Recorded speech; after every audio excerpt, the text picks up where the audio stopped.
Hello there, Wargame enthusiasts, and welcome back to the Eastern Front with Combat Mission Red Thunder, where my habitual opponent and I are going to enter yet again into a competition of arms.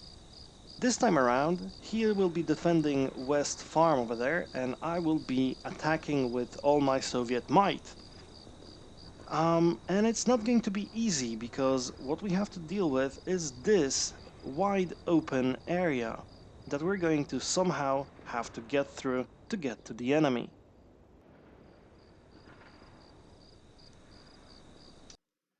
Faced with this situation, I decided to employ the tried and true methods of the Soviet army, i.e. throw a lot of armor at the enemy and see what sticks. To that end, I'm going to use a company of T-34-85 tanks.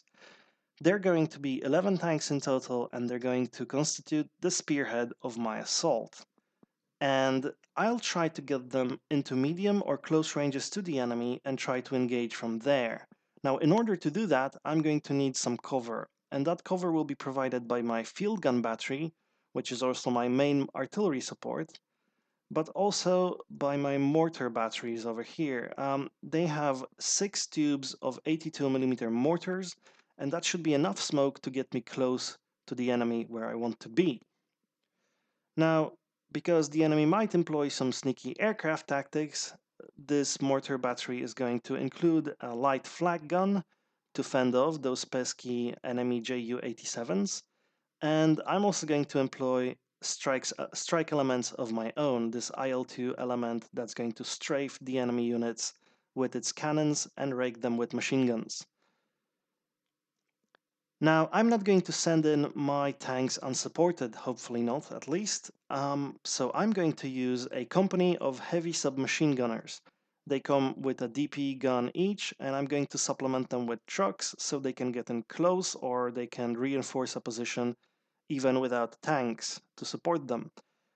So I also added a sniper team because we're going to be engaging at longer ranges this time around. Sniper teams are definitely going to come in useful as either scouts or just to take out and harass enemy infantry. These guys are highly trained, they're elite, they're fanatic, and they're fit, so they should be able to cause quite a lot of havoc if I can get them in position properly. Now, apart from all of this, I'm also going to include some heavier punching things because I've had a lot of trouble with enemy heavy tanks recently. So I'm going to put in 2 ISU 122s into my infantry battalion, and hopefully they'll be something that I can use against enemy targets with heavier armors that my T-34-85s will not be able to deal with. On top of all this, I've got an observer team attached to the headquarters team. Rather than keep the old 2IC team, these guys should make it easier for me to coordinate my artillery. So those are my forces, and hopefully they'll do the job. When it came to deployment, I haven't really come up with any brilliant ideas, so what I've got here is pretty unimaginative. Basically, it comes down to a strong center with all of my T-34-85s arrayed in a neat line. These guys are going to be supported by my infantry on the right flank, who have got trucks for transportation, and their left flank is pretty bare, but it does have the 2 ISU 122s on there. Now, in front of all our troops, you can see the snipers and the BA-64s ready to advance and provide us with reconnaissance.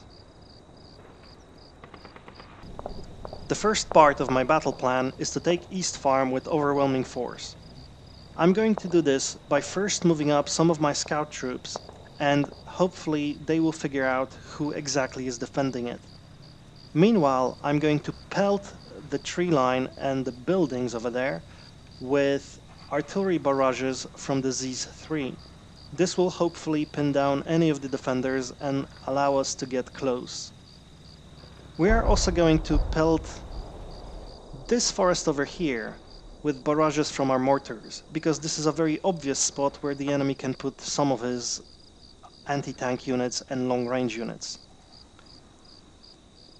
Once we are ready to advance on East Farm, we need to traverse a lot of open ground. So I'm also going to put down some smoke so that it prevents the enemy from shooting at us while we're moving. Finally, I'm going to advance my T-34 85s towards East Farm and take it with infantry support. Once East Farm is secured, our infantry on the right flank will move up across the open ground and into this field of wheat over here. They're going to deploy and comb the field for enemy infantry. There might be an infantry engagement in that field where we suffer heavy casualties. However, it's necessary to make sure that there isn't any German infantry on our side and rear as we are advancing. Also, this field is a good jump-off point to advance further and try to capture West Farm eventually. The plan gets a little bit sketchy after that. Basically, we're going to have to regroup and then we're going to try and advance toward West Farm. And we're probably going to have to do it using the right flank, which provides better cover and gives us the ability to jump from forest to forest. The left flank is probably unfeasible because of all the open spaces it presents. We would have to traverse all of those, probably under enemy fire, and therefore suffer heavy casualties. Unfortunately, the right flank is probably the obvious choice, so I expect the enemy to provide us with lots of resistance here. Well, looks like we've got our work cut out for us. This is going to be a particularly long and drawn-out engagement, and that's even if we're doing any good. If we're doing particularly badly, this is going to end very quickly and very bloodily. So hopefully we do not suffer an ignominious defeat in the first 5 minutes and manage to get at least East Farm and hopefully West Farm as well. Anyway, let's get to it. The first turn starts with an artillery barrage on East Farm, as well as shots fired on the central forest out there in the distance.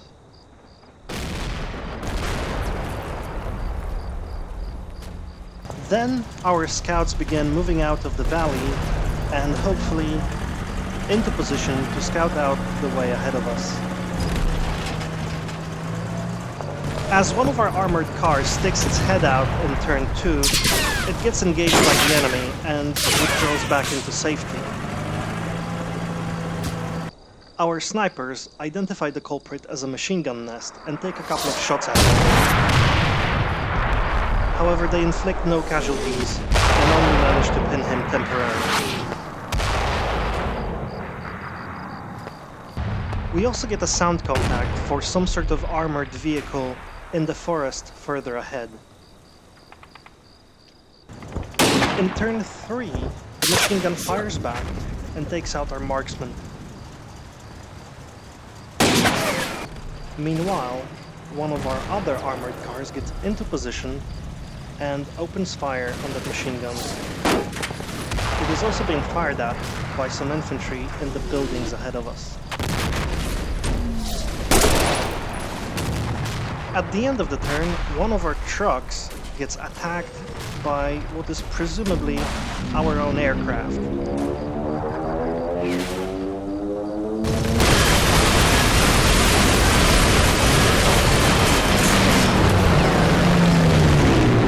Casualties are pretty heavy, and I'm pretty pissed about that. In the meantime, one of our sniper teams spots a Panther out in the distance, hiding in one of the forests.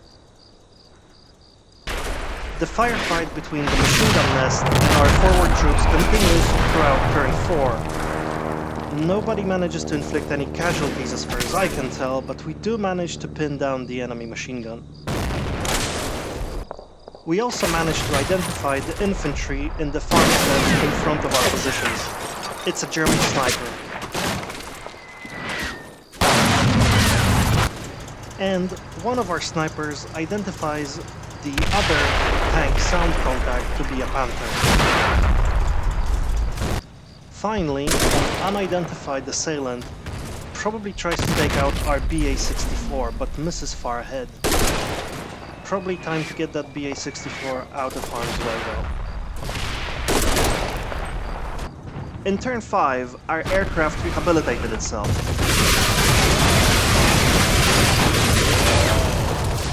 First, by firing at the Panther way out there in the distance by West Farm, and then by coming around again and firing at the other Panther a little closer to us. That Panther was taking pot shots at one of our sniper teams, so it's good that it's being entertained. Meanwhile, the firefight between the advanced scouts and the defenders of East Farm continues, as the MG42 gets unpinned and opens fire at our BA64 again, getting some good hits and even causing some armor spalling.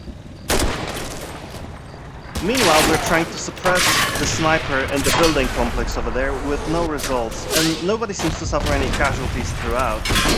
However, our BA64 loses his nerve and withdraws from the fight. By the end of the turn, we get another sound contact of some armored vehicle between East Farm and West Farm. I suppose it could be another Panther. In turn 6, we manage to spot that contact and figure out that it is indeed a Panther. Meanwhile, the firefight between our scouts and East Farm continues, and I rearrange our troops a little bit so that we have more machine guns pointing in the right directions. Hopefully we will be able to at least suppress that sniper in the buildings and take out that machine gun nest. The turn ends with our aircraft coming around yet again and firing at something we don't see at the other end of the map.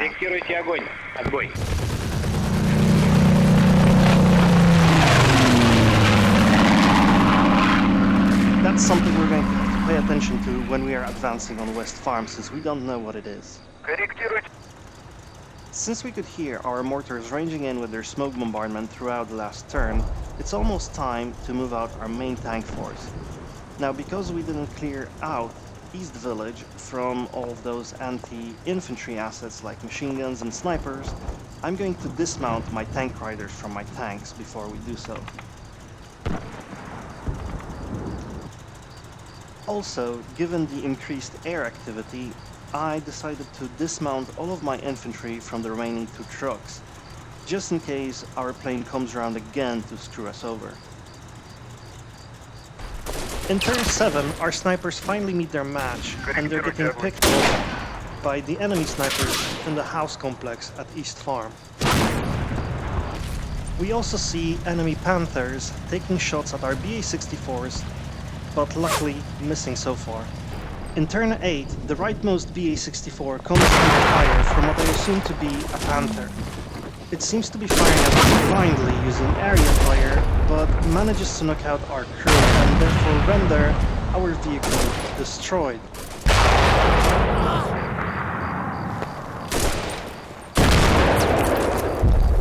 Meanwhile, our mortars are dropping smoke in front of our positions, so we will be advancing pretty soon. It seems very likely that I will start advancing on East Farm in turn 10, which is next turn, so I'm going to prepare my forces a little bit for that event. What I'm going to do is I'm going to move the BA64 on my left flank and the one on my right flank a little bit forward and continue firing at the enemy positions where we've spotted infantry. Hopefully they will keep their heads down.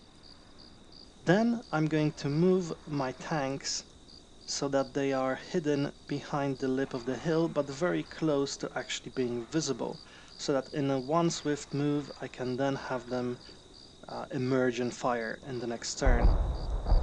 They're going to be preceded by 3 infantry scout teams that I've separated out of the other 3 infantry teams I had here. Basically that's going to be a 2-man team, a 3-man team, and another 2-man team, and they're going to go in front and they're going to try and spot for the tanks.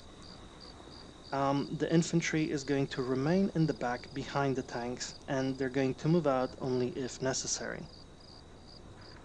Now, the battle plan on the right is also going to include our ISU 122s also moving up so that they are still not visible behind the hill, but so that they can quickly move in to help us out. Anyway, this is the plan, and whatever happens next turn should be pretty interesting. Turn 9 sees our other PA-64 on the right flank destroyed. Plain and simple. It worries me a little that I didn't see exactly what was shooting at these guys, so it might be a gun somewhere that will inflict major casualties on our advancing tanks. But I have no idea where to do. The rest of the advance went without a hitch, so we are in position to advance on East Farm next turn.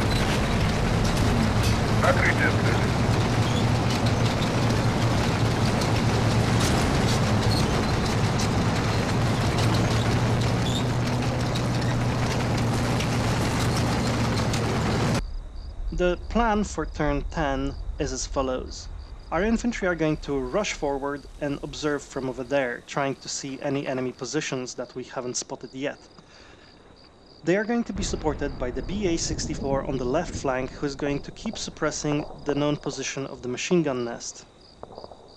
Then the tanks will follow. They will quickly get up the lip of the hill, stop at the top of the lip, and engage anything they see. I'm not giving them any firing arcs, because I want them to be free to engage anything, and I'm also not giving them any area fire orders, I mean, because I don't want them to be constrained by them if they see something out in the distance that they need to take care of first. If they don't see anything, if there's no need to engage anything else, they will then be given area fire orders to fire along the tree line at East Farm. The tanks are going to be followed by our remaining 3 infantry teams. They're following at a leisurely pace, and they're not engaging just yet. Now, on our right flank, we have infantry who are also approaching the lip of the hill, readying for an advance later on, although they are still not engaging just yet. On our other right, we have the ISU 122s who are going to do the same maneuver as the tanks. They're going to do it simultaneously, both of them, and hopefully act as a pair.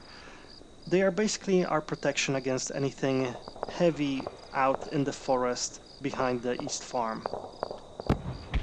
Now, this is a pretty risky plan, and I don't know whether it will work, but hopefully it will be at the very least, a spectacular plan. See you at the execution. So this is turn 10.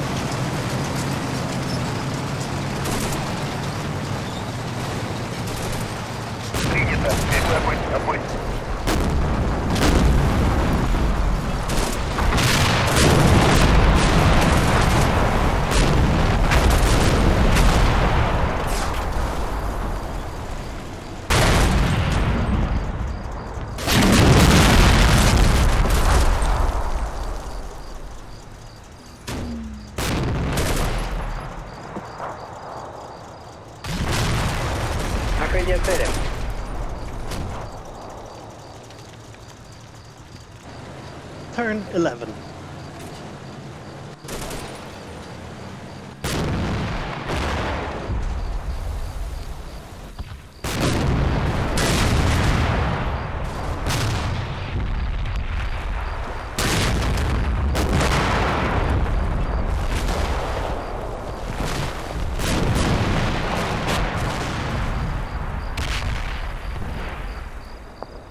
Принято. Первый огонь, отбой.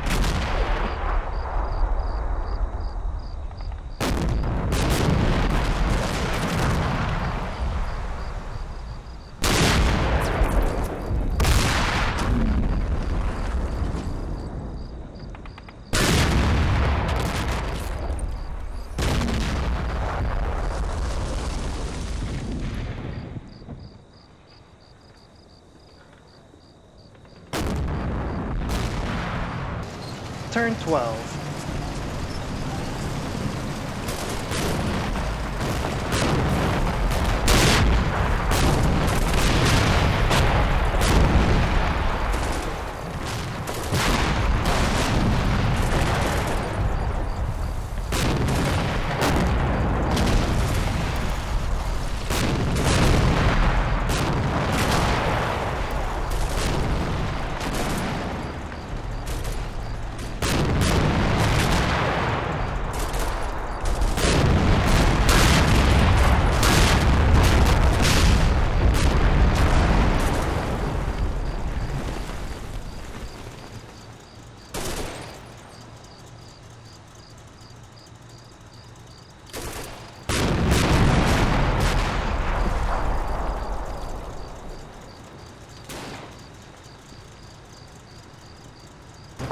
In turn 13, our armored spearhead is going to move up into a new position closer to East Farm. We are going to leave 2 tanks behind so that we can later reinforce our troops as they are moving up on the right flank. We also see that the enemy is shelling our infantry in front of us, which is a little bit disconcerting because we don't really know what is causing all that damage.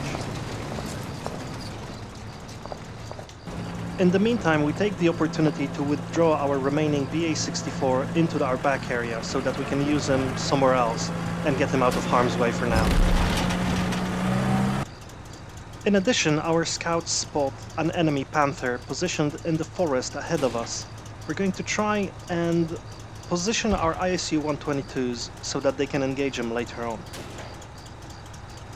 At the very end of the turn, we see some enemy artillery lobbing shells next to our rear.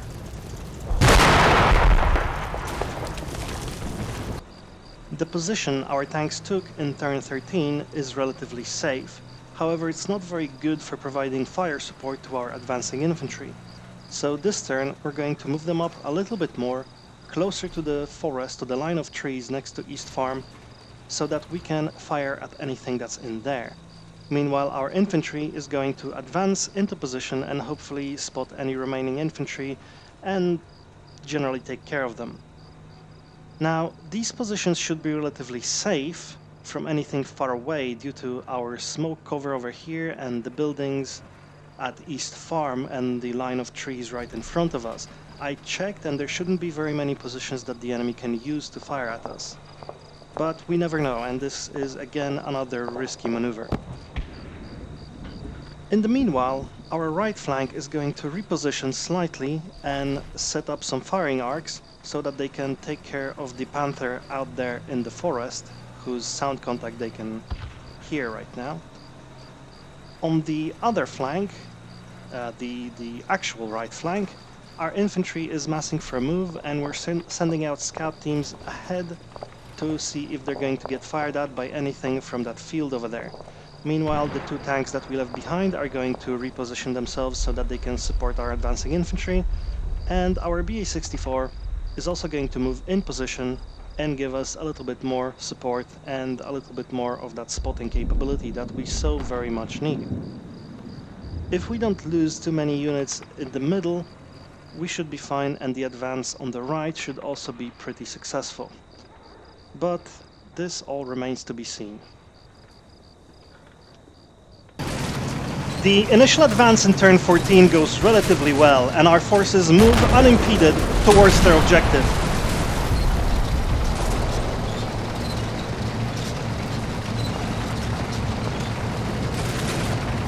Anywhere the enemy infantry opens up on our forces is quickly silenced.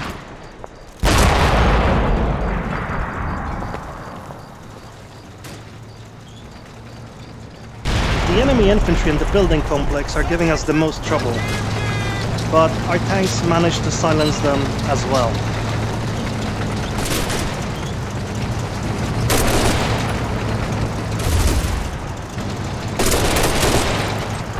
Our ISUs managed to position themselves to intercept the enemy Panther in the forest. However, the Panther shoots first. Simultaneously, one of our T-34s in the front line is overexposed and suffers a hit from an unknown enemy unit. At the end of the turn, the situation is okay, but not great. Our tanks are in position and our infantry is now contesting East Farm, and we've managed to clear out most of the infantry from the tree line over there, but we are taking casualties at an alarming rate. So what I'm going to do now is I'm going to leave East Farm to the infantry and try to get some of them into that building complex, but I'm going to withdraw most of my tanks back into a relatively safe spot so that they are not sniped by enemy Panthers from far away where we can't even see them. I'm leaving 1 tank so he can support my infantry because he's in a spot where I think he's relatively safe. In the meantime, we are preparing to move out on our right flank. So we're going to begin that right away by sending our infantry scouts forward into the field to try and see if anybody will shoot at them. If there is any infantry hidden in that field, we would like to know that sooner rather than later, before the main advance moves. I decided to also use my other smoke barrage right away, again in the same spot in front of the tree line at East Farm. This is in preparation for our tanks to withdraw all the way back to our deployment zone and redeploy on our right flank later on.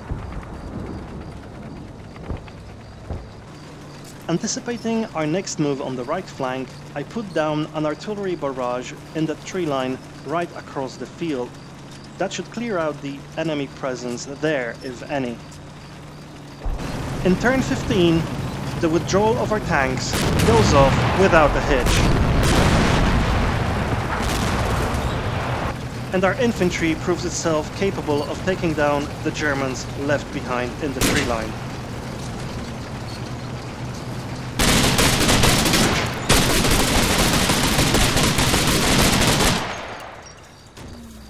Unfortunately, our other ISU-122 loses the duel with the Panther.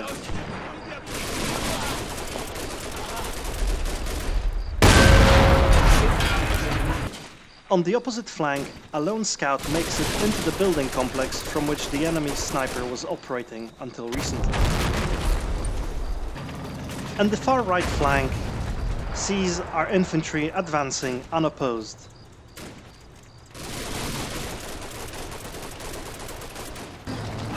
Turn 16 begins with a skirmish at the tree line at East Farm. Our infantry unit is fighting a small German team with a machine gun and, as we'll see later, some grenades. They get the situation mostly in hand using their Pepeshas and DPs.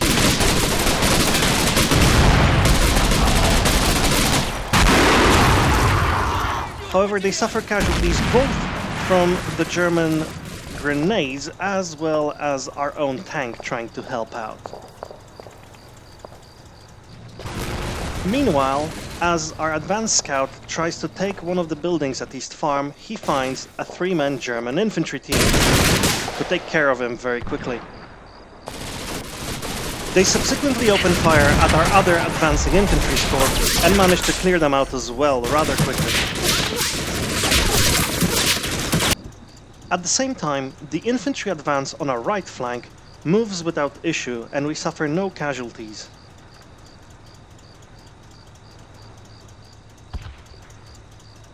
At the end of the turn, a pair of soldiers whom I sent out of the tree line at East Farm moves out into the open and spots an enemy machine gun.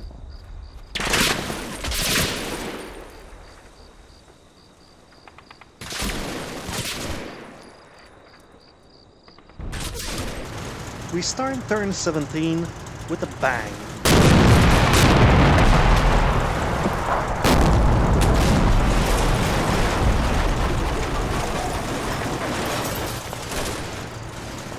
We also help out our advanced scouts by suppressing the machine gun with a tank.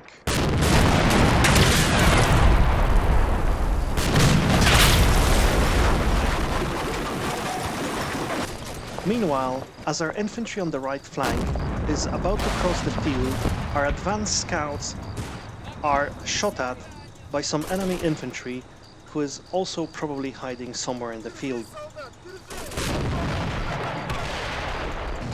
By the end of the turn, we spot an enemy Panther on the right flank moving back, correcting course, and then moving in again towards our positions. This worries me particularly because the Panther can take on all of our infantry and basically decimate us, and I don't really have anything to engage it with apart from my 2 T-34s, which might not be enough. In turn 18, our infantry in the field is told to open fire indiscriminately in hopes of pinning down any enemy infantry teams firing at our own advanced scouts. Nevertheless, another scout team becomes engaged by the enemy and suffers another casualty. I have no idea where that fire came from. I move my T-34s on the right flank closer to the field, and one of them spots the enemy Panther on the move.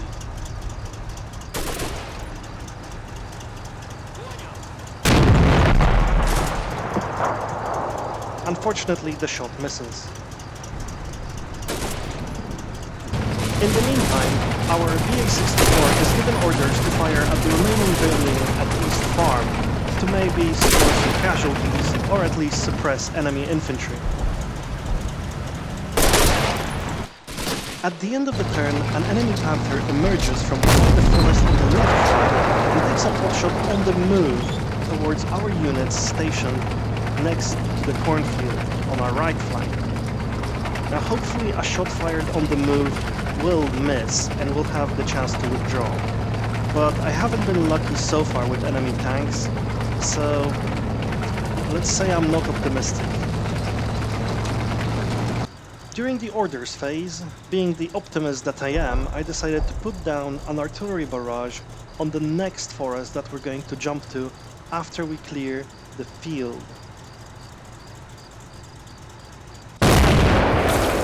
Turn 19 starts right off with the enemy tracer hitting the field. So far so good.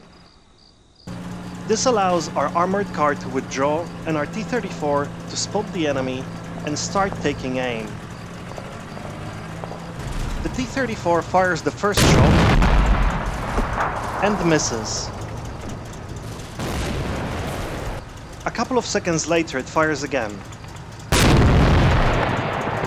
Unfortunately, that one misses as well. This gives the enemy Panther the opportunity to fire back finally, and the shot goes right across our tank and destroys it completely. In the meantime, the enemy Panther that was stationed at West Farm is moving in closer towards our troops and into the open ground. On the right flank, our troops spot the enemy sniper in the tree line across the field that has been sniping at our troops. Hopefully we can try and suppress him now that we know where he is. At the end of the turn, I am a little dismayed at my progress thus far. I have suffered heavy casualties, my tanks are performing underwhelmingly to say the least. Both the ISUs were lost in a very stupid situation, as was this T-34 that we've lost this time around. We have only managed to take East Farm, and even that is still occupied by enemy infantry in the building complex, which is really unfortunate. And it looks like the enemy is moving in to put us in a crossfire between his three remaining Panther tanks. And I'm not sure what I can do about that, because engaging those tanks at long range with my T-34s is, well, you've seen how that works out. So I have to figure out some way to get through, and I'll be buggered if I know what that would be at this point in time. We start off turn 20 by having one of our infantry squads in the field open fire at the buildings at East Farm, or rather the remaining building there.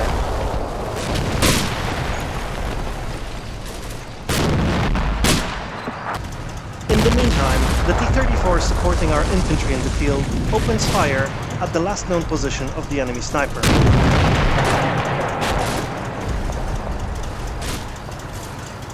Unfortunately, that makes him visible to the enemy.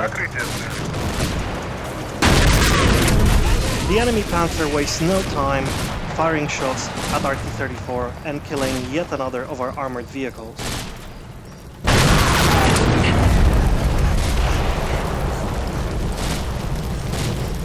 Throughout the turn, our T-34s in the middle are opening fire at any infantry team they can spot on the horizon. At the very end of the turn, one of our T-34s in that firing line spots an enemy Panther out in the distance. In the orders phase, I decided to change my plan completely. What remains of our forces is not enough, I think, to press on the assault on the right flank. This is largely because the enemy has positioned himself so that he has us in crossfire if I try and emerge from there.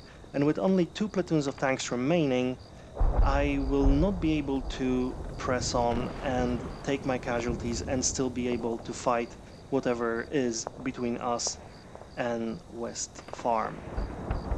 It also doesn't help that our smoke bombardment seems to have missed completely, and it's basically completely unusable for any purpose whatsoever. So instead of moving my tanks back and then moving them through the field as originally intended, I'm going to take one of my platoons and leave it here so they maybe are able to entertain the enemy Panther up ahead. For instance, this one. And then I'm going to take my other platoon and move them through the left flank and try to engage the enemy at close range. I don't know what awaits us in that forest over there, but maybe we can get into a very short-range engagement with only one of the Panthers. Then we might have some sort of recourse and we might engage the enemy enough on the left flank so that he has to send troops, divert troops there. Maybe he has to position his Panthers elsewhere, and then we can use our other platoon to maybe engage the remaining Panthers in some other way. But at this point, it is going to be very sketchy, and whatever plan we execute, well, it might have to be a little bit more imaginative than what I primarily envisioned. Hopefully this is not the end of the game for us, although it doesn't look particularly good. I'm not sure if I mentioned this before, but I developed a bit of a grudge against the infantry hiding in the remaining house at East Farm. So a really important event in this turn 21 is that we managed to knock that house right down. But the turn is chock full of interesting events. For one, our T-34 engages the enemy Panther in a long-range gun duel.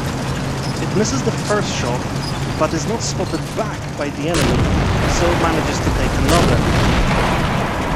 That shot hits the enemy Panther and seems to hit the gun mount, which probably means that the enemy gun is disabled, or at least might be. We also see the enemy crew bail out and leave the vehicle, which means we might be able to destroy it completely in the following turn.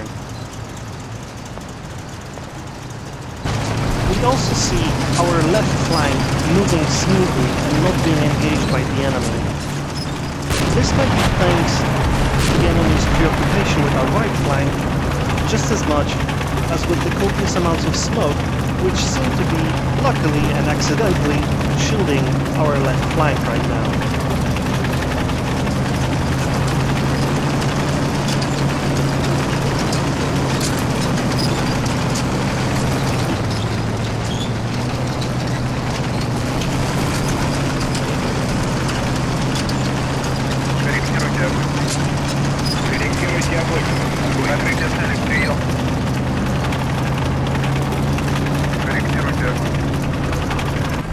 Finally, our last remaining BA-64 moves in next to the wreck of our T-34, closer to the field to help out our infantry with its eyes and its machine gun.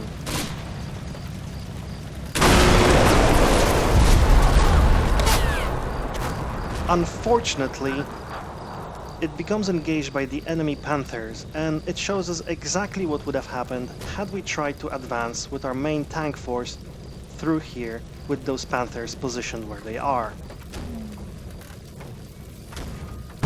In turn 22, our T-34 platoon on the left flank is going to press their advantage and try encircling the Panther behind the forest by splitting into two detachments. The detachment on the left will consist of two tanks and try to engage the Panther from where its rear used to be, whereas the remaining tank will go from the right flank of the forest and engage from there. Hopefully this will sandwich the Panther and allow us to destroy it. As our tanks are passing the forest, one of them becomes engaged by enemy infantry. The Panzerfaust hits the wheels of the tank and does no damage, luckily. As our tanks emerge from behind the forest, they manage to catch the Panther off guard and hit its weapon mount. Hopefully that makes it useless by taking out its gun, and we can now destroy it at our leisure. As one of our platoons is performing the flanking maneuver, the other tank platoon is giving them covering fire and trying to keep the infantry down as best they can by firing indiscriminately at the forest.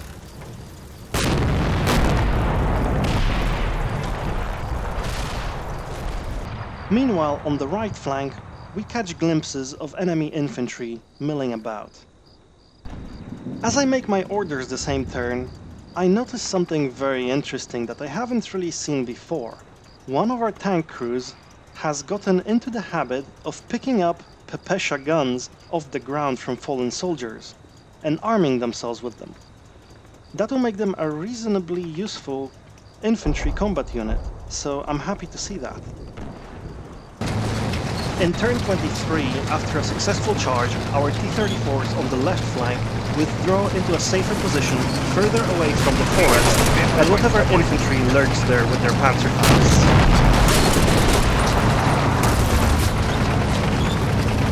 In the meantime, the T-34 on the other side of the forest is looking for a more defensible position from where it can engage the Panther on the right. However, it comes under fire from enemy infantry in the forest ahead and loses its commander. As a result, the crew decides to withdraw and move towards our previous position. In the same turn, our infantry moves up from East Farm under the cover of smoke into the forest that has just been secured by our tanks.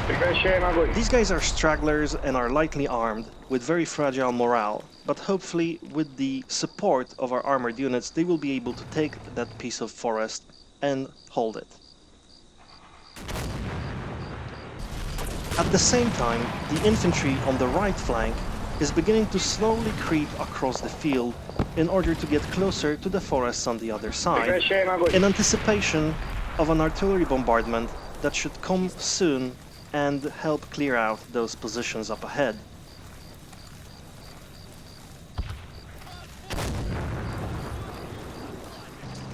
By the end of the turn, one of our T-34s on the left flank comes into contact with the enemy Panther on the right flank.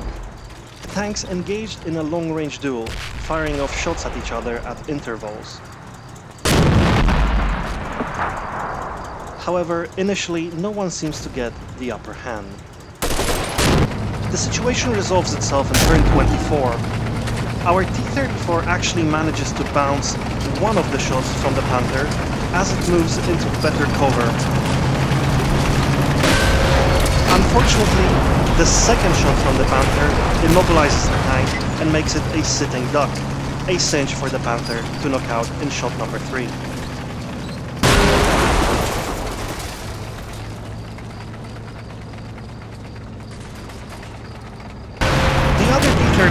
Uses this time to duck out behind the forest and out of harm's way, but it becomes engaged by the enemy AT team, which we now know is a Panzerschreck, and which has been shooting at us when we were coming through here the first time around. Now that we identified it, however, we should be able to take care of it with no trouble.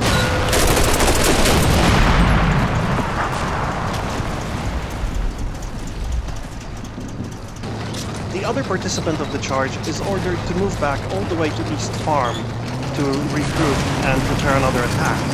And as he moves back, he takes a snapshot at the enemy Panther's wreck, causing armor spalling, but still not destroying the tank completely.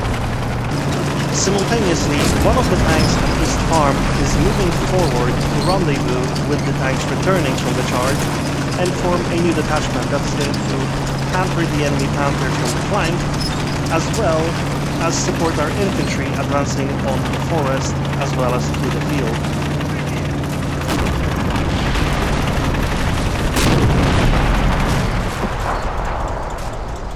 Speaking of whom, our infantry in the field moves up and encounters enemy infantry in the tree line ahead of them, as well as directly in front of them in the field itself. They manage to use their submachine guns and their tank support to suppress all of the enemies they see, and hopefully we'll be able to take them out without taking any casualties on our own part in the following turns. In turn 26, our infantry makes it all the way to that forest that our tanks have been taking and start encountering German resistance.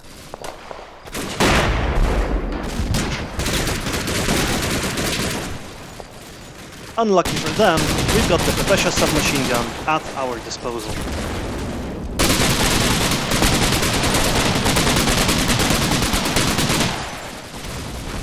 Meanwhile, the infantry engagements at East Farm continue, but our infantry is slowly getting the situation under control.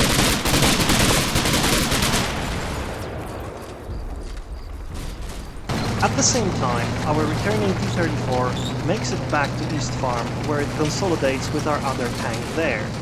However, as it moves into position, it spots the enemy Panther, and a firing duel ensues. Both of our tanks eventually spot the Panther and engage it, making this duel advantageous to us because we just outgunned the enemy. Unfortunately, the enemy's optics are quite a match for our own, and we suffer losses. That result was highly unsatisfactory, so in turn 27 I decide there's no point sticking around. Instead, we need to figure out what to do about that Panther. Thus, we're going to use our remaining tanks to set up a situation very similar to the one we've seen with the Panther on the left flank.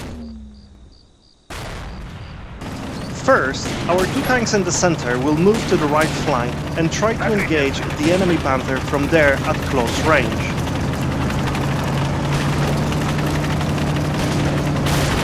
Meanwhile, one of the T-34s on the left flank is going to move in and take a firing position in order to support the rest of our units. The remaining tank is going to move in closer from the left flank across the tree line, possibly across dangerous enemy infantry, and try to also engage at very close range. Ideally, this will force the enemy Panther to have to engage all of our tanks at the same time, most of them at very close ranges. Hopefully, this will mean that we are able to take out the Panther fairly easily and with minimal casualties. As our tanks move into position to attack the enemy Panther in turn 28, we use all of our available infantry to try and keep the enemy infantry in the forests down so that they don't attack our advancing tanks with those pesky Panzerschrecks and Panzerfausts.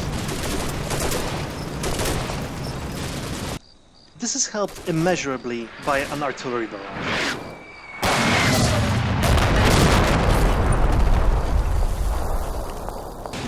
Unfortunately, part of our plan is immediately foiled as the enemy Panther hunts down our supporting T-34.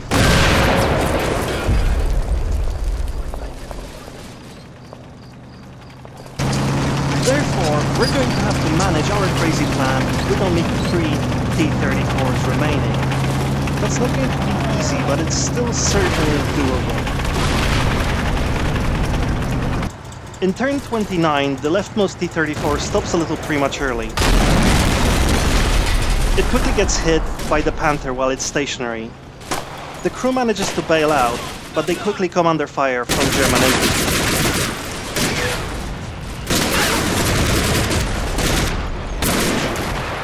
However, while the Panther is distracted, our two remaining tanks move in to engage.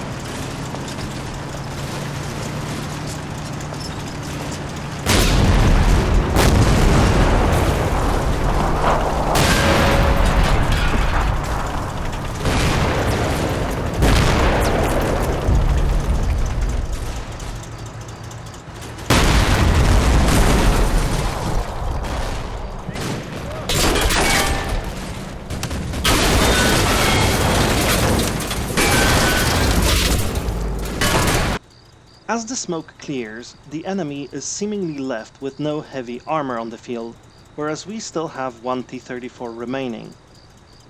Now, that's not a perfect outcome by any stretch of the imagination, and we've suffered quite heavier casualties than I'm comfortable with. But still, it is something that we can continue the fight with, and therefore we will continue our advance. However, as we inspect the wreckage, there is something worrying that we find. Note the hole on the cupola of this T-34. It means that there is still something ahead of us that can pack quite a heavy punch, and something that we didn't see yet. Whatever it was that was firing at our tanks, it's best to get our remaining T-34 out of harm's way, especially since that forest is probably still infested with enemy infantry, and those guys can certainly take out the tank if they need to.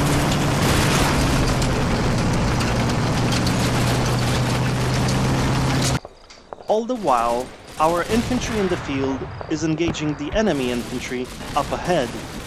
They don't actually manage to make any headway and advance, but they do seem to keep the enemy pinned down and unable to maneuver. At the same time, our forces manage to secure the forest on the left flank, just in time to get under enemy mortar fire.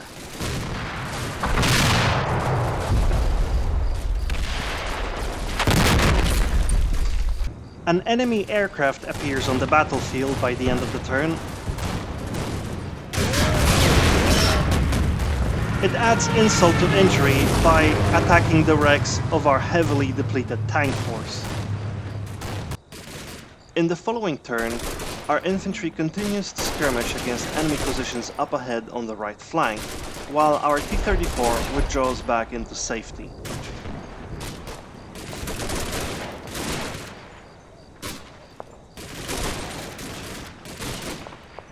Meanwhile, we consolidate our hold on the forest on the left flank amid sporadic mortar fire.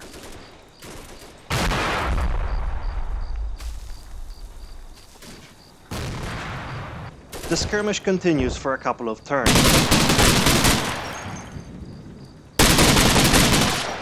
And our infantry is even successful at clearing out some of the enemy teams. However, this is not without suffering casualties. I don't think this skirmish is actually helping us out very much, so I'm going to disentangle our infantry from it and then approach the situation anew, probably with some artillery support. To that end, I'm going to withdraw the bulk of our infantry back to the other side of the field, and this withdrawal is going to be covered by a couple of teams firing at the enemy from up ahead. I'm also going to use my mortars, who are out of ammunition by now, to do the same thing. The point of this maneuver is to get our tank close to this Panther wreck far in enemy territory and put a couple of shells in it. This is because I'm not sure whether the tank is actually destroyed or it's just the crew that bailed out, and I don't want them coming back and resurrecting this tank when I'm trying to engage enemy infantry with very limited resources. Initially, the withdrawal goes pretty badly. As we stop suppressing the enemy, he fires back and inflicts casualties on our moving infantry.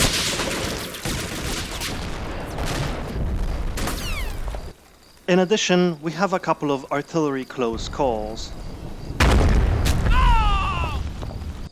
Luckily, in turn 35, as our withdrawing infantry breaks contact with the enemy, we suffer no further casualties, and we're slowly beginning to consolidate back at the other side of the field.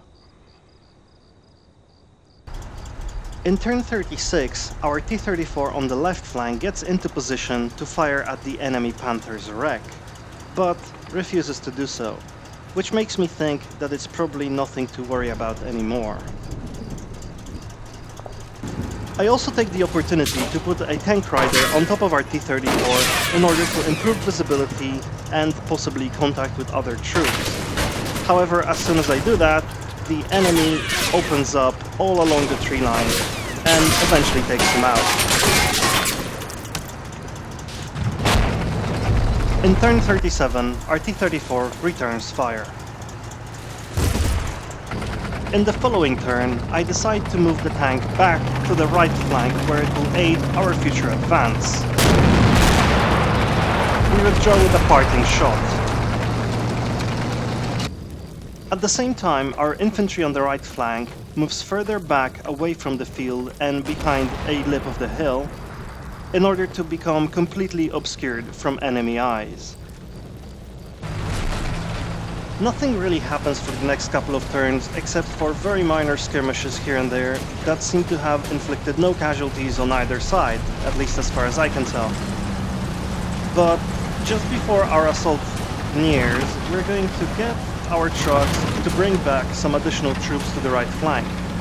These are going to be our mortars, which we're going to use as direct fire instruments from now on, and any infantry we have lying around on the left flank that we're not using for anything else at the moment. The mortars start embarking in turn 43 amidst a random air attack on some more of our wreckage.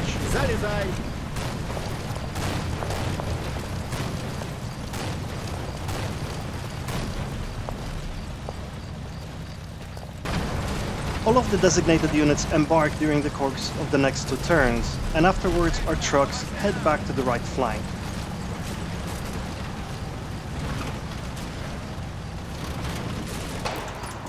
At the same time, we very carefully and very slowly move up our infantry a little closer to the enemy lines, under the covering fire of our T-34.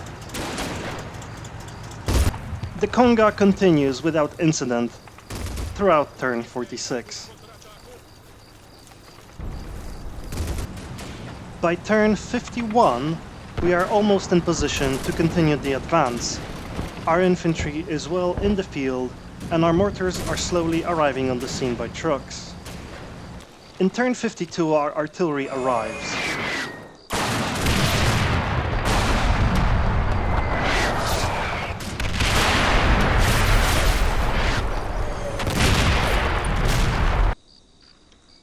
The effectiveness of the barrage is questionable, but certainly the timing was less than fortunate. As our troops move up, we can see the enemy is pulling themselves back together and are certainly ready to fight us back. In addition, there is much more resistance in the first line of trees than I expected, and that line of trees was not even barraged at all. Hence, our troops hit the deck, and we'll have to fight a battle a little closer to the field than I expected us to. In turn 54, the left side of our advance officially stalls. Hence, we move our tank closer in to provide support. At the same time, our infantry on the left side of the advance begins to move across no man's land in an attempt to take the forest up ahead. Furthermore, I sent out trucks to the left flank in order to pick up anybody who I can spare, in order to reinforce our push on the right flank. In turn 55, I try to press again on the left side of the advance, but our infantry quickly suffers casualties and the assault bogs down again.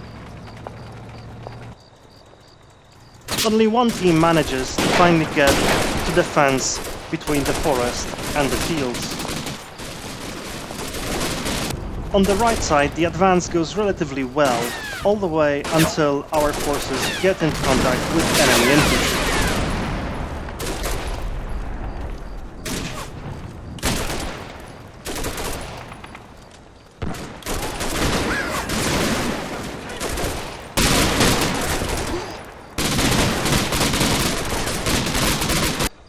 The team on the right suffers more casualties, but the commanding NCO, Sergeant Beglob, manages to almost single-handedly keep the entire German team suppressed, which means that our guys manage to engage and persevere. By this time, our mortars managed to get set up, so we use them to provide some covering fire for the left side of our advance.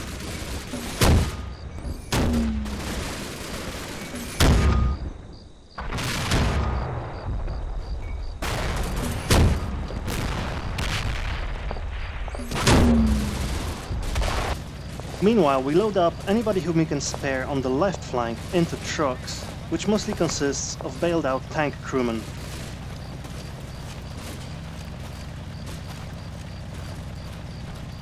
We try to exploit the mortar barrage by moving in more troops towards the fence in turn 67. This mostly manages to work out, even though we are being still continuously harassed by a bloke with a Sturmgewehr on the left.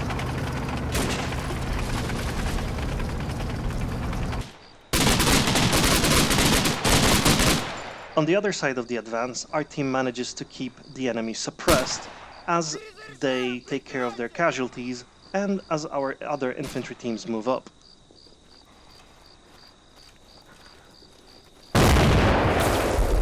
Finally, a lucky mortar shot takes care of any enemies that we've seen. In turn 58, we move up more infantry to support Sergeant Beglov's attempt to suppress the enemy positions up ahead. However, he himself gives his life for his motherland.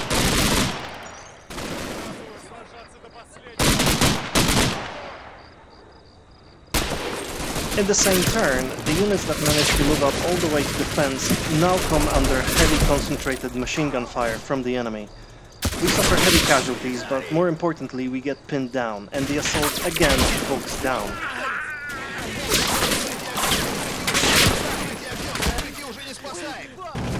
In turn 59, our tank manages to help the situation along a little by taking on one of the strong points and eliminating it very smoothly.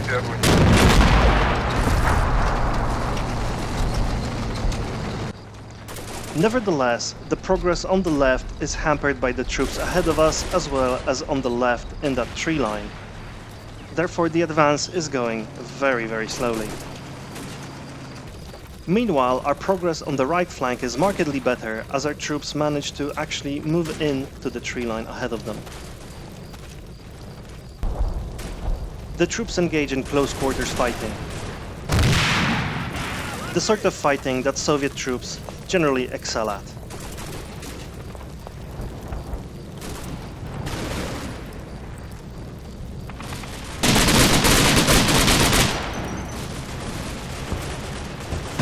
In turn 60, our tank moves ahead to have a better handle on the enemy infantry positions.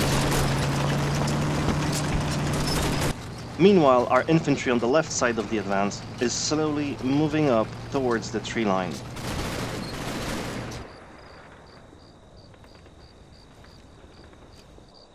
Whereas on the right, our soldiers move into the forest and take control.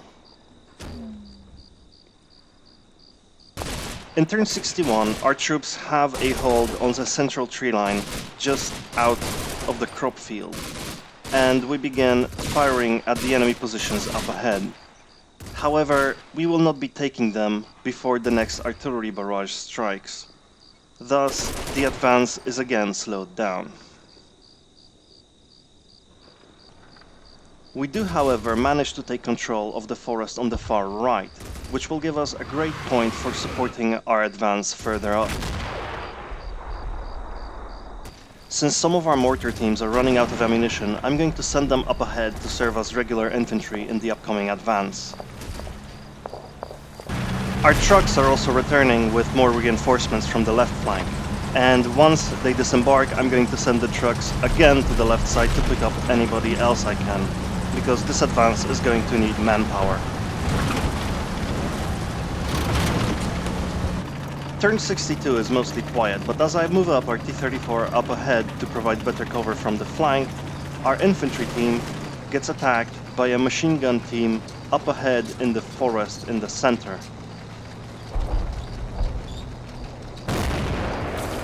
Hence, in turn 63, I move up our tank to shell the enemy positions up ahead and take care of the machine gun for us. But I do forget about something really rather important.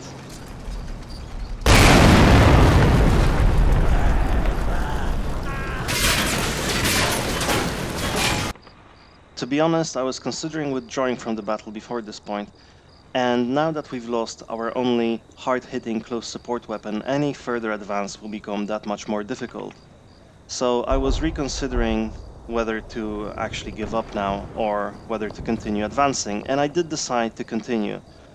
This is mostly because we have taken East Farm, and I don't think the enemy would agree to a ceasefire, so I'd hate to surrender and negate that achievement. I also think we should continue moving forward because if the enemy decides to counterattack, there are certain lines of advance he can take where we have no recourse whatsoever. So I think we should move up and attack and force him to defend against us so that he doesn't have the resources to make a move against our positions at East Farm. And this is why I'm continuing the advance. I don't think we can get towards East Farm. We're going to try, but I don't think that's going to happen. In turn 64, we move up more of our reinforcements up towards the front line. Everything is quiet for the next couple of turns as we try and concentrate our forces for the upcoming advance. This means our trucks are working overtime getting troops from the left flank to the right flank. And the only noteworthy incident throughout that entire time is in turn 67 as our truck gets fired at by an unknown machine gun. We suffer another attack in turn 70 as one of our trucks gets strafed by another machine gun.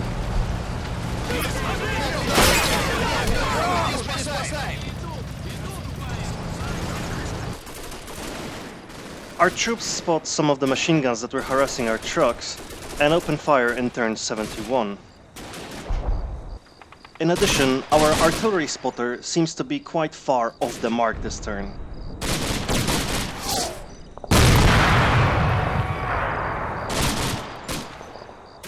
The skirmishes continue throughout, but in turn 74, one of the trucks gets under fire again from an enemy machine gun, and the crew decides to ditch. So as not to waste time, because the truck was destroyed, the infantry that was supposed to mount it and go to the right flank is instead going to try and go around using the left flank and go deep into enemy territory.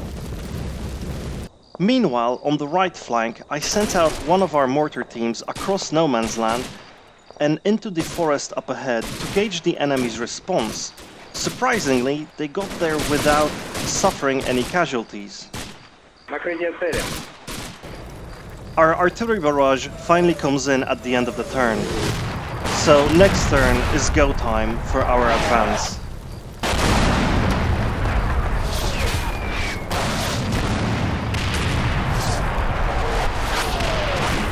The barrage continues in turn 76 and we supplement it with additional mortar fire. As it subsides, we start moving troops across no man's land and into the forest up ahead.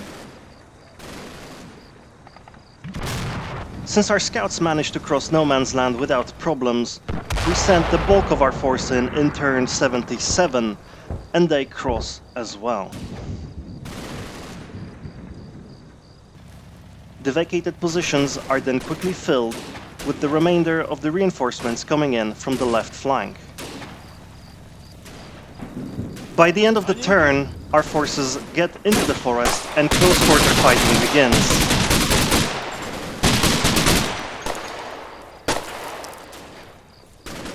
In turn 78, our forces manage to gain a foothold in the forest and slowly start pushing the enemy out of their position.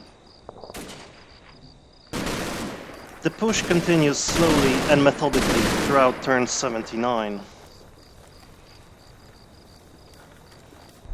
In the following turn, we throw more troops into the forest to help out our advance. I also sent out 2 teams of scouts along the road in the middle of the map in order to clear it out of any enemy presence. The push itself continues slowly and steadily, but not without casualties.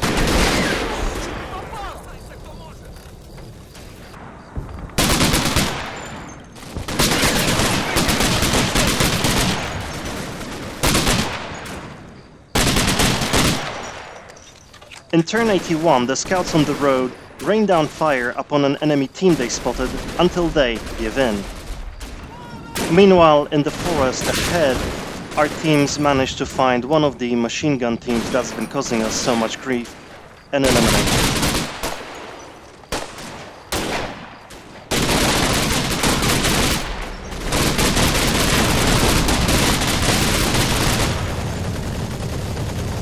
As you can hear, our aircraft makes its presence felt yet again by turning its formidable firepower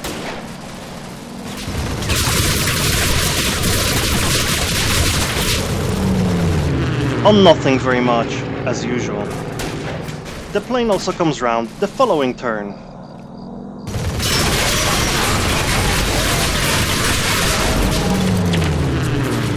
Good job, plane. Meanwhile, as our push continues, some of the defenders start abandoning their positions and moving out into the open. There, they come under fire from our right flank, and suffer casualties.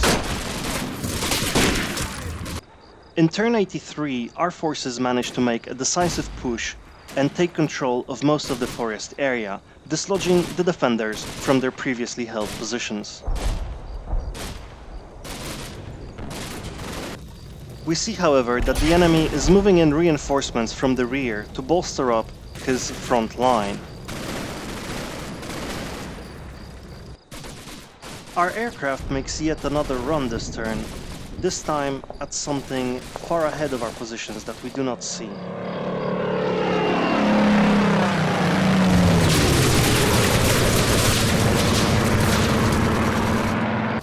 The skirmishing in the forest continues, but in turn 86 we manage to gain control of the entire area.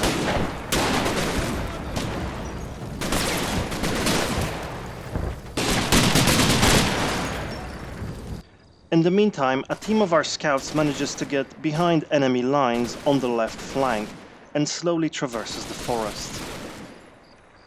In turns 87 and 88, we start consolidating our forces in the forest area as we wait for our artillery to range in on the next line we're going to attack. We also try and provide some suppressing fire to keep the enemy's heads down where possible. Surprisingly, in that turn, an enemy soldier whom we have missed emerges from the forest on the right flank and starts attacking our troops. This leads to casualties and panic among our last two remaining mortar teams.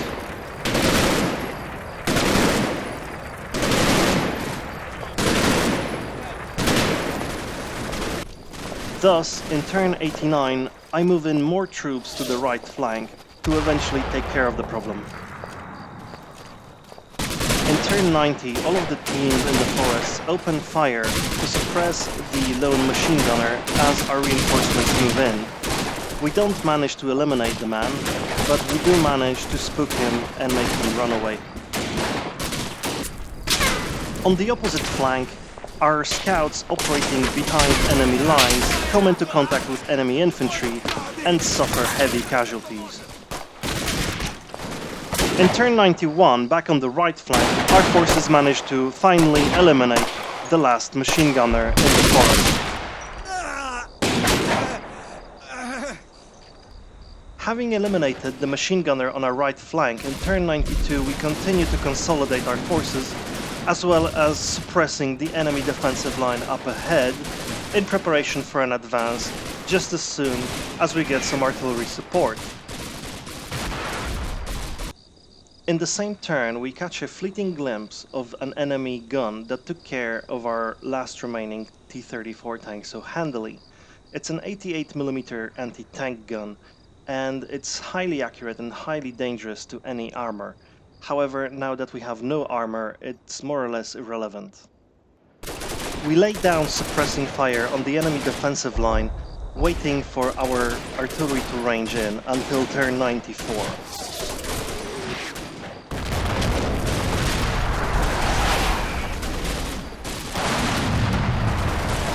In turn 95, the left side of our advance continues to put down suppressing fire on the enemy defensive line as it gets hammered by artillery. Meanwhile, the right flank is moving up into the open and trying to set up a firing position that can support us as we move up the left side later on.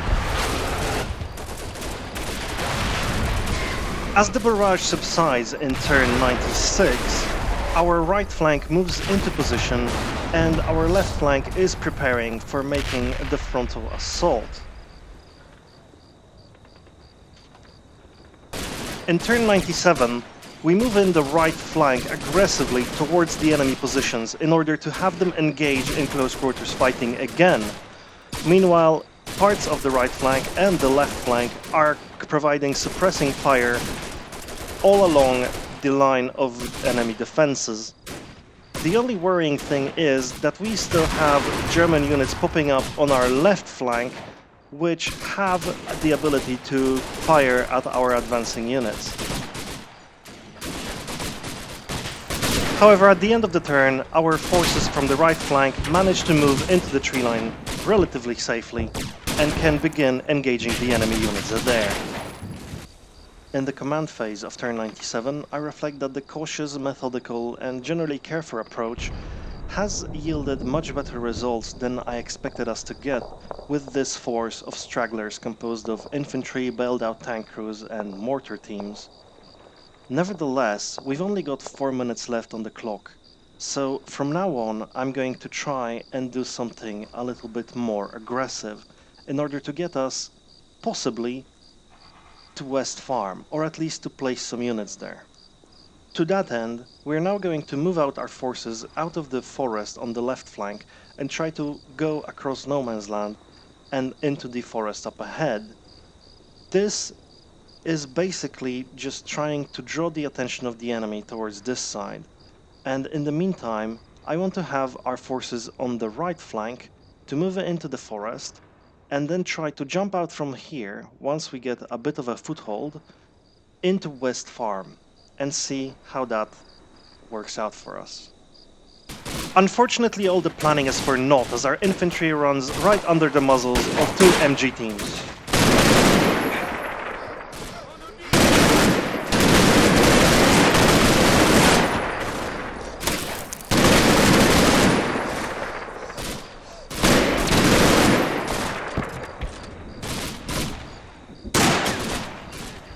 Fortunately, in the meantime, some units from our left flank managed to get across no man's land and also into the forest up ahead, where they will be very handy in helping us maintain our advance.